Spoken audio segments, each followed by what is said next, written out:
Hi, friend.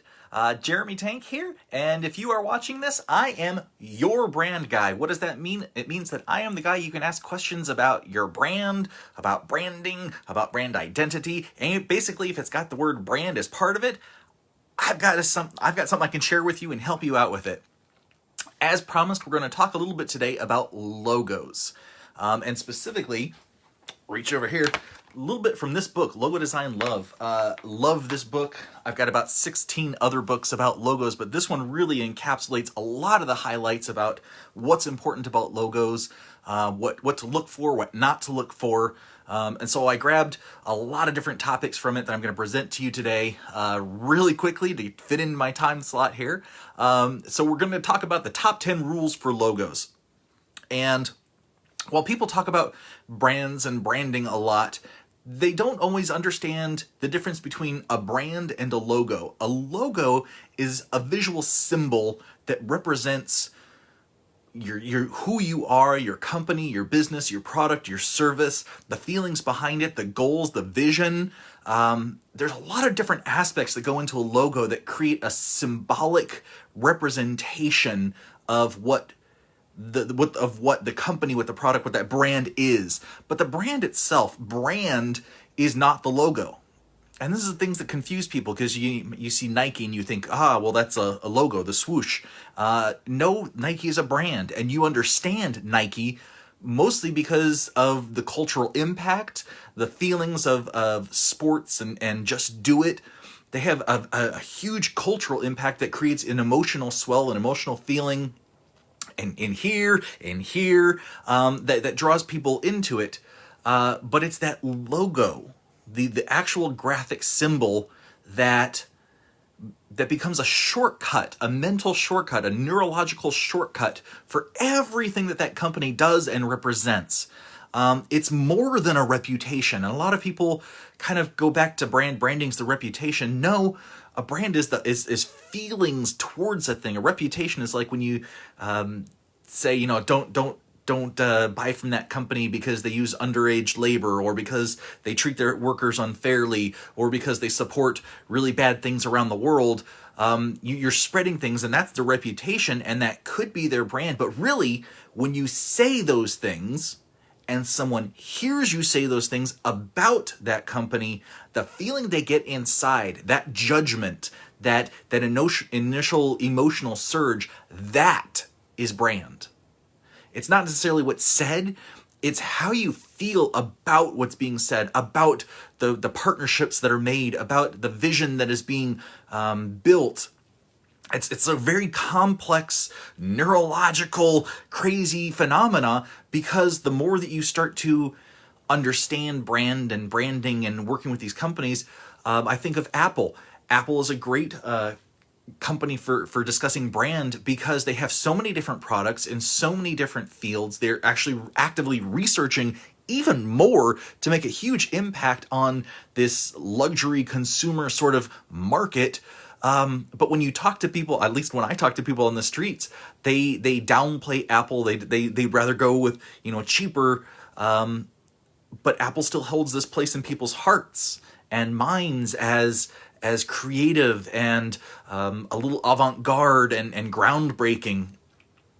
And whether that's true or not between the CEO now, Tim Cook, and the old CEO, Steve Jobs, whether that's still true, that's not for me to say. It's for the whole brand, the whole response of everybody else to say. But one thing is true, and that's Logo Design Love has this on one of their pages, that a logoless company is basically a faceless man. Which means if you have a bad logo, it's an ugly man.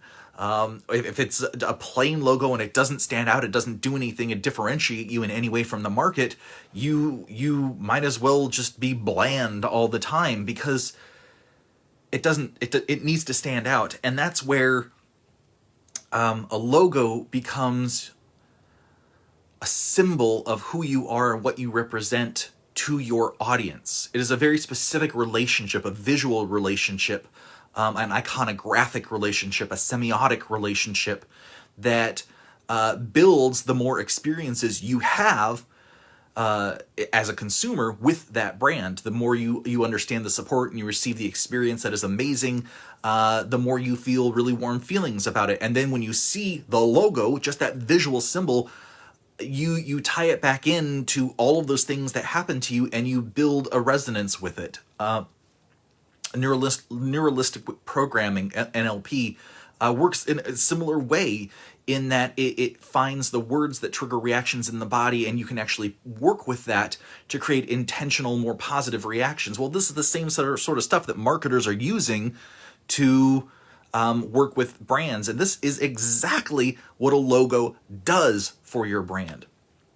So let's just start by saying that in branding, people tend to choose products and services, businesses, based on their perceived value.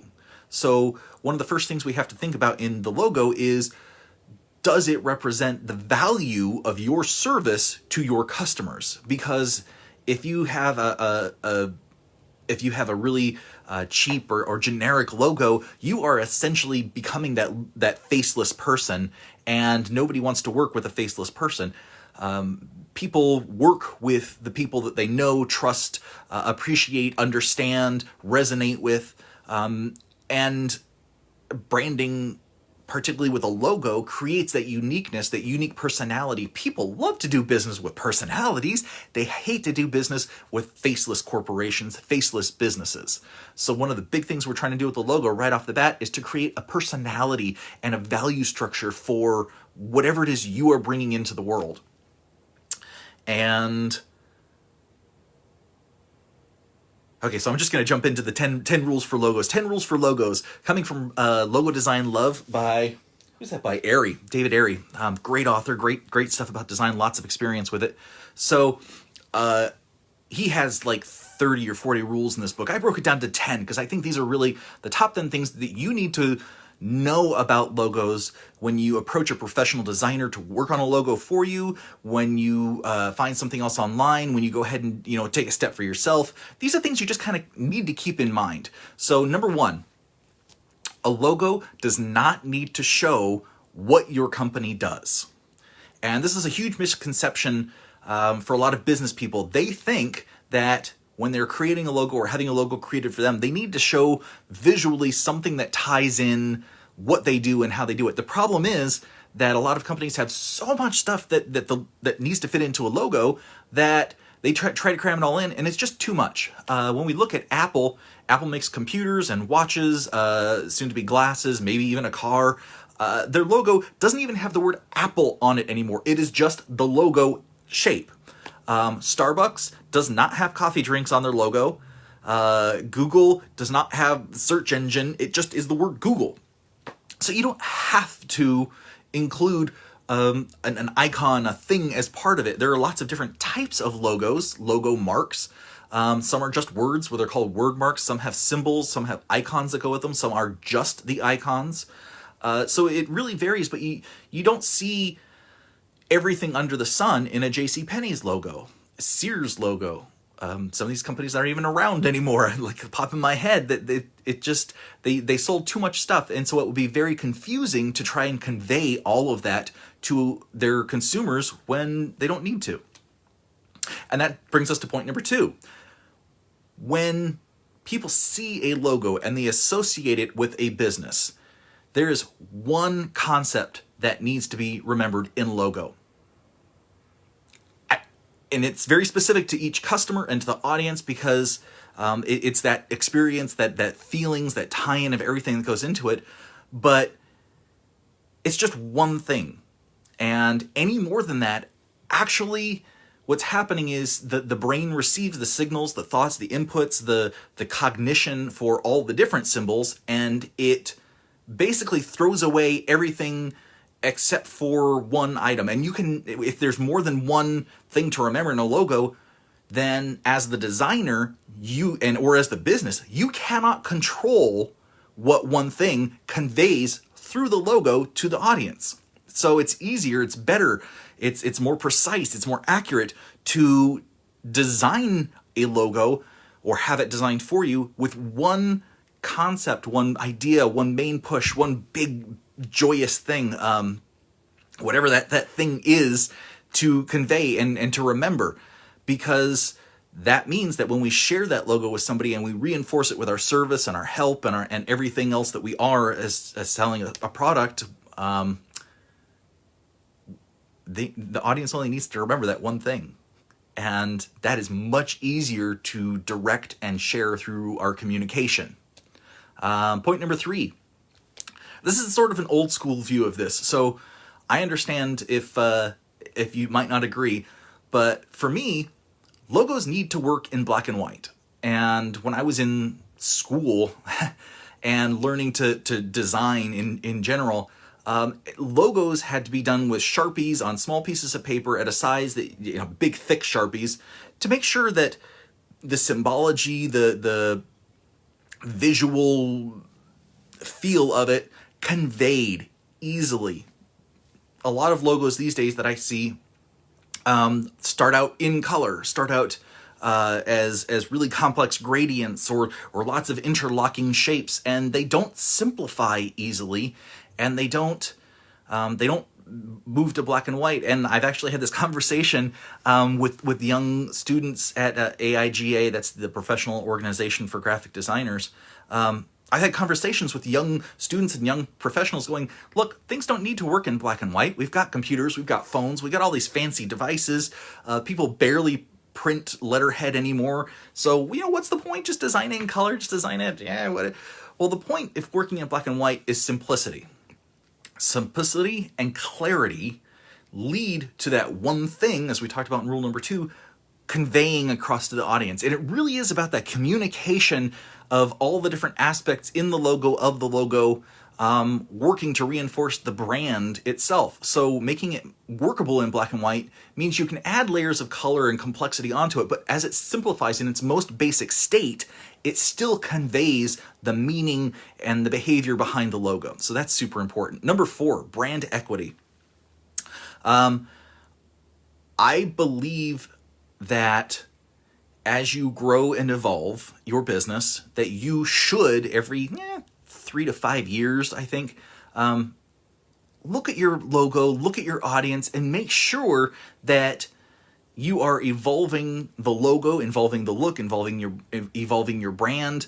Consider it just feedback. Consider it growth. Consider it a constant differentiation. You are tweaking and moving your logo so that you are capitalizing on the things that you get feedback are good, and you are changing the things that you get feedback are unclear, cause you trouble, make you look less than professional or less valuable than you could be. Whenever you start, however you start, even if you start with a free logo or a generic logo done by a friend's friend of a friend of a friend of a friend of a friend, when you start your business and you're working with people, you build equity in that logo, in that look, in that brand. And as you evolve over time, you want to maintain as much of that equity as possible and build on it so it keeps growing and growing and growing. When you redo a logo every few years, there's investment in it, in just hiring somebody to do it, but in making sure that you can keep the stuff that you like and keep the stuff that is valuable to you and your company and your service and your customers, but also to change the things that need changing. We need to grow and adapt the business over time, but a lot of people think that the logo is not part of that, and it is. It is a super huge part of just growing and adapting and maintaining that audience communication and alignment. And if you look at companies like Google has changed their logo multiple times over the last 15 years, and a lot of it can just be small tweaks or typographic tweaks. They created a font at one point that doesn't look that much different, but it gave them small little quirks to their lettering. Yahoo has had large changes in their logo over the last several years. The last one was designed by Pentagram designers, and they're a huge design company in, I think, New York. And, I'm sure that they paid several $100,000 for that work because of all the strategy and everything that goes into the Yahoo logo. It's super important that they maintain the equity behind it and all of the foundational work that they did. And then they change it just enough to look fresh and new and exciting. So the fifth thing, 5, Contrast. Now, I talk about contrast a lot because one of the primary ways that the brain works is through comparison and contrast. Well, in a logo, if you don't have enough contrast, then it doesn't read well. It needs to be bold and clear and exciting, something that is really easy to read, and also the contrast in the market that you're in and other people using similar logos. You want to make sure that you stand out from that, and stand out from the things that seem easy and straightforward. You know, a lot of people have ideas about logos, and all of those ideas are based on their influences in their own lives, their influences from society, and it is important when you are having a logo designed for you that something resonates with everything else out there, but also has enough contrast, enough difference, enough creativity, imagination, spontaneous verve, that it stands out. It does something different. The next one, 6, flexibility. So back in my agency days, I worked with a company that needed a logo ASAP, and we ended up creating, I believe, 5 or 6 different logos for this company because they kept growing year after year after year. And eventually, we had to look at a cohesive rebrand that we could design one symbol that we had enough flexibility in the design that we could sub-brand for each of the different companies that were bought, or bring them together and restructure with them. You know, the company was restructuring and moving things around, making it more simple to share what they did with their audience. And we created enough flexibility in the logo that all of the companies tied together for the first time. But it also allowed them to kind of stand on their own with their own color palette, with their own feel, and still hold up the larger tenet of the brand. Number 7, differentiation. This is sort of like contrast. If everybody in your market does something, it's up to you to do something different. Because when the consumer is looking at all of you spread out, and that's one of the things that people do before they buy a product, before they buy a service, is they compare it. They do research.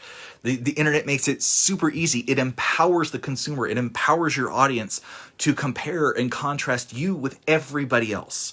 So it's really important that you have differentiation built into your logo. You do something different. You do something unique, something that is you, something that's amazing. Because when you stand out, then as people go and do the searches, it jumps out from the crowd, and that's what you need in a logo.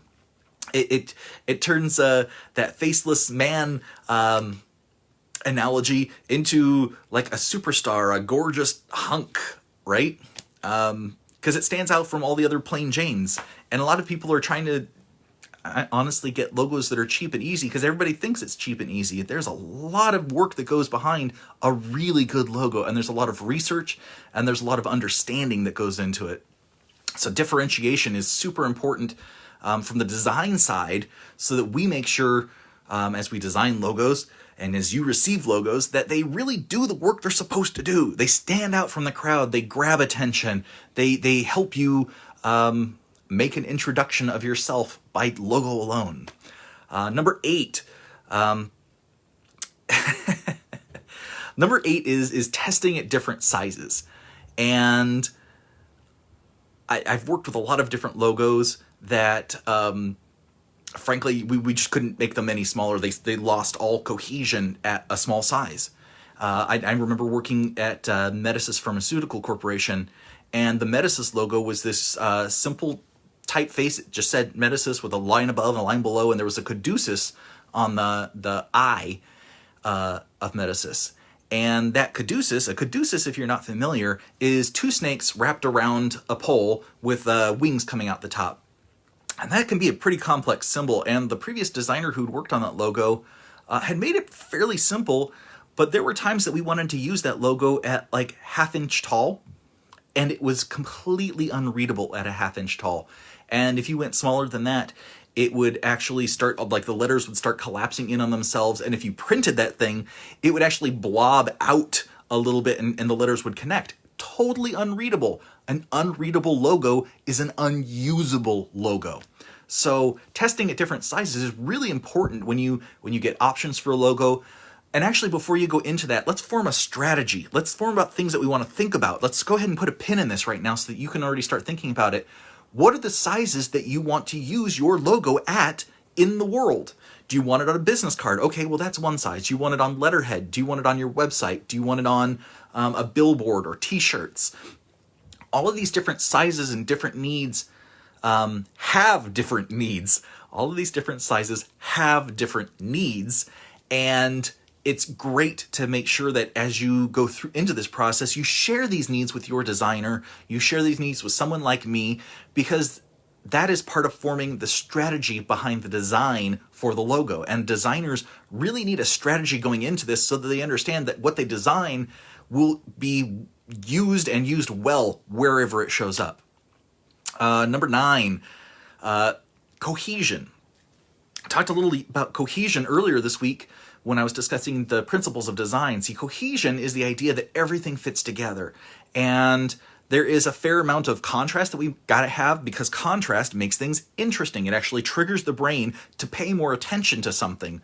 So creating contrast in logo is super important, but not at the expense of cohesion. Things need to fit together. They need to seem like they match that the type that is in there, the font that's chosen or the font that is drawn a lot of times, and the symbols, the style that the symbols are drawn in, whether that would be like modern flat or that would be three-dimensional or gradient or soft and rounded or hard and angular. All of these create different feels for the logo, and a different feel in the logo creates a different value for the service, for the process that's being sold.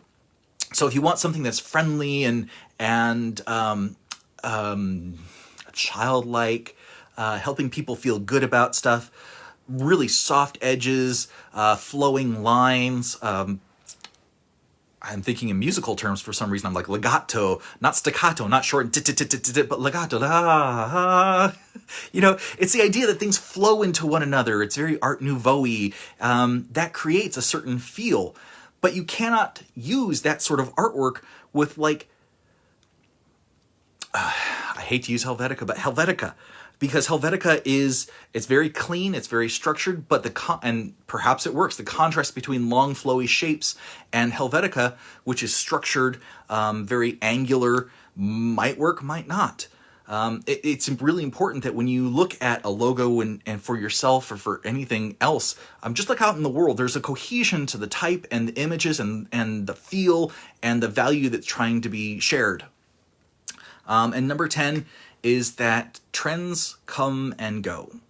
And while it's okay to capitalize on a trend while it's fresh and hot and new, understand that you're going to be redoing that work when that trend falls out of favor, because when it falls out of favor, the value perceived by the audience in that logo is going to feel like a lot less than it should be, because it's just following fashion, following trends.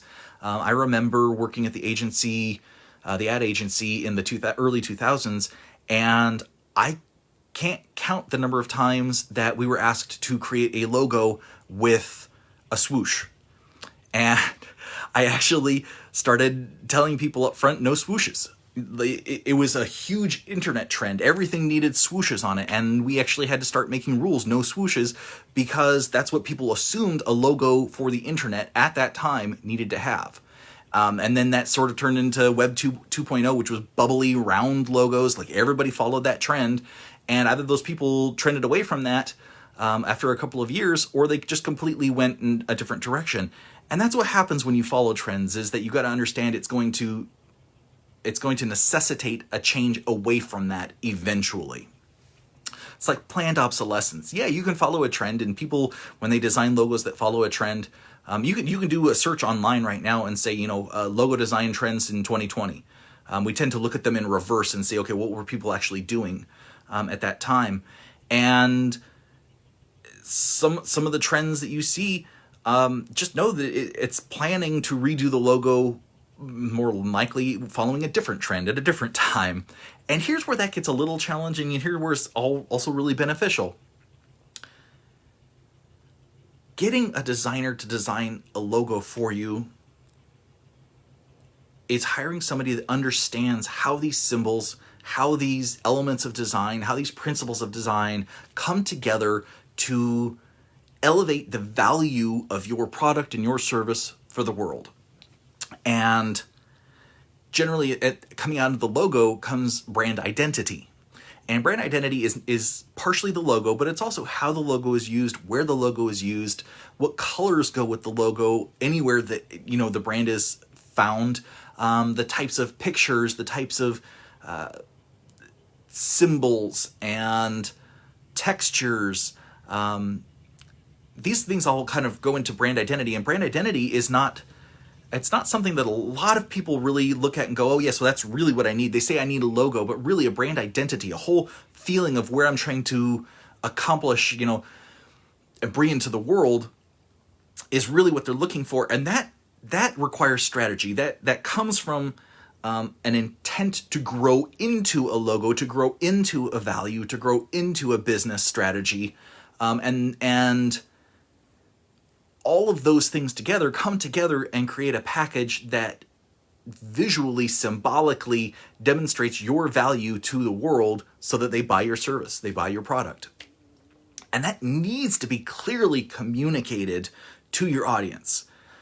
Because if not, then the investment that you have made into your logo by hiring somebody or by, using a service or whatever becomes risk. And the point of business is to reduce risk so that you can make more money. And the risk comes in because it's not just a logo. It's everywhere that logo goes. And it's everything that logo needs to do. So a good investment in a logo is bringing up all these topics and sort of running through, how to use a logo, when to use a logo, creating an identity, and understanding all the different places that it needs to go. For example, if I were to design a logo for whatever you're doing, what is it you want the logo for? Are you going to be making shirts or hats? Are you going to be printing anything? Are you going to be using it on advertising? All these things are really important to make sure that the value that you are sharing is depicted properly in the logo. Now, let's go ahead and exchange you with, say, Nike. If Nike were to redo their logo, that investment is going to be a lot of money because the risk is super high. If that logo is not good, if it doesn't convey everything that their current swoosh does, then they could spend millions and millions of dollars redoing all of their software, all of their websites, all of their internal branding, all of their clothing lines, all of everything that they do. That would be millions of dollars, frankly, wasted if they redid the logo in the wrong way. So what we're trying to do by talking about this stuff right now and by bringing it up is just to help you understand that this is an investment and that to do this properly, a logo is not just something that you can get cheaply and throw it on something. It is actually a proper designer helps you understand all of the different foundations that go into the logo so that you mitigate your risk. You mitigate your investment that you are putting out into the world so that you don't have to do it again super quickly. You don't, especially like the trends. If you're on trend, that's fantastic. If you don't mind throwing the money away because in a couple of years, you're going to have to rebrand again. And there are really good reasons to rebrand. There are fantastic reasons to rebrand. And I'll go ahead and put a link down below or up above somewhere nearby where I made a video about the top 4 reasons that you should invest in a rebrand. And one of those is new strategy. One of those is reaching new audiences. One of those is new management. There's changes in the value structure and the experience structure of what you provide to your audience that need to be clearly communicated. And having a new logo is one way to start that conversation. So I just want to close out this whole talk with a little quote from the book that is right there. And the quote is, "Design is not a commodity with no regard to who produces it. Designers vary enormously in terms of experience, knowledge, skill, curiosity, and a host of other traits. And it's these traits that play a role in the value of the outcome. So, every designer is not the same. Not having a designer or having an AI designer is not the same as having a designer work for you. If you get offers for really cheap logos, look at all the different aspects that go into it, and maybe run through this video one more time and determine, is it a good value of the logo, the design work, for what you will be getting out of it, and how soon would you have to redo that work? How soon would you have to think through your strategy for growth, your vision for growth? Because a good designer will help you talk through all of those things to make sure that whatever symbol comes out that represents you fits easily into a brand identity that is representative of the vision that you are trying to bring to the world. So speaking of all that, this is just one piece of the program that I'm offering coaches, consultants, business owners. It's called Manifest Design. If you're curious about it, please just drop a Manifest Design or a little magnet down in the comments. Manifest Design is an 8-week program where we talk about, each week we talk about a different aspect of your business in order to help you choose the right words, the right way to talk about your business and talk about your brand, to make sure that people will sign on for what it is and expressly feel the value that you're trying to share through your brand. So in week 1, we talk about your vision for the future. In week 2, we talk about your customers, and we create an avatar of who you should really be speaking with as far as niche, as far as personality. In week 3, we talk about your brand and the attributes that you're trying to bring to your brand. In week 4, we talk about a unique selling point in your business, and we look at your competition. In week 5, we talk about the beliefs and the values that drive the work that you are doing, because people resonate with the value, with the story behind the process, with the story behind the service. People want to know who you are and why you are doing what you do. So that's super important. In week, I forgot what week I'm on. We keep going about 5, 6, 7. Week 7, we actually do rapid transformation therapy, hypnotherapy, working with you to shatter and completely evaporate any of those subconscious blocks that are preventing you from achieving whatever we define as your vision. And then in week 8, we just go through all of this stuff and really codify it and write it down. Week 6 was priorities.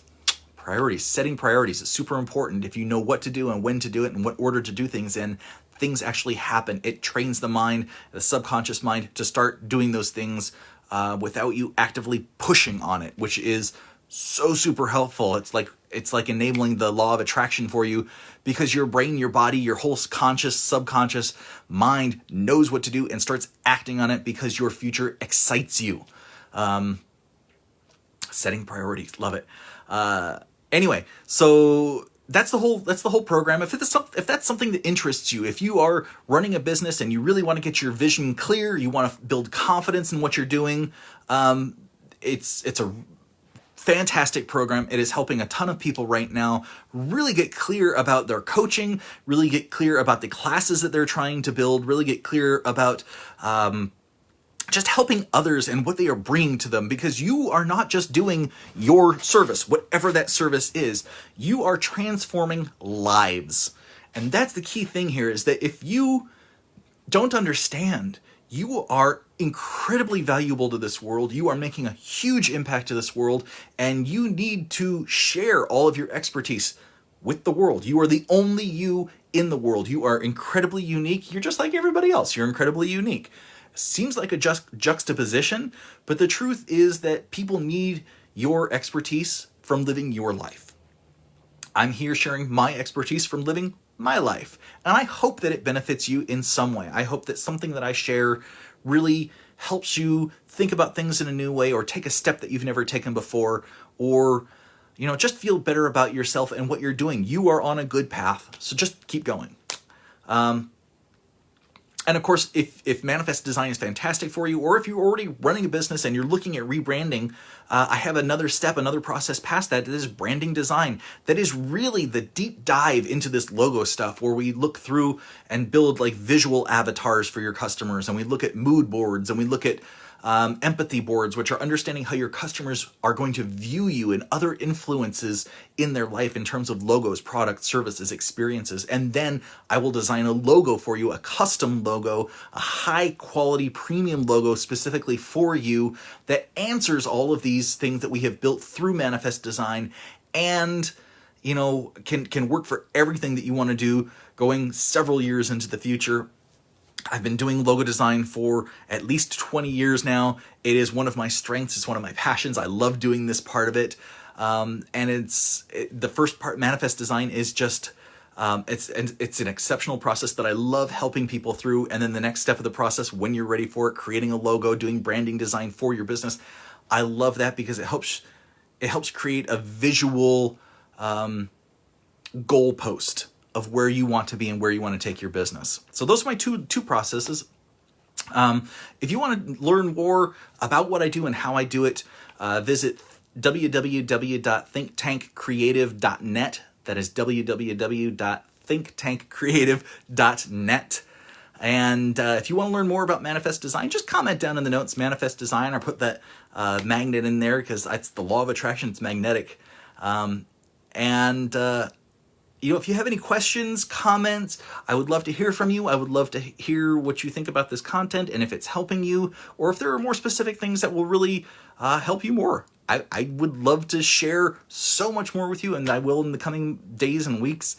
And tomorrow we're going to have our last day this week of talking about design, and it's going to be super exciting. So take care. I will talk to you later. Peace.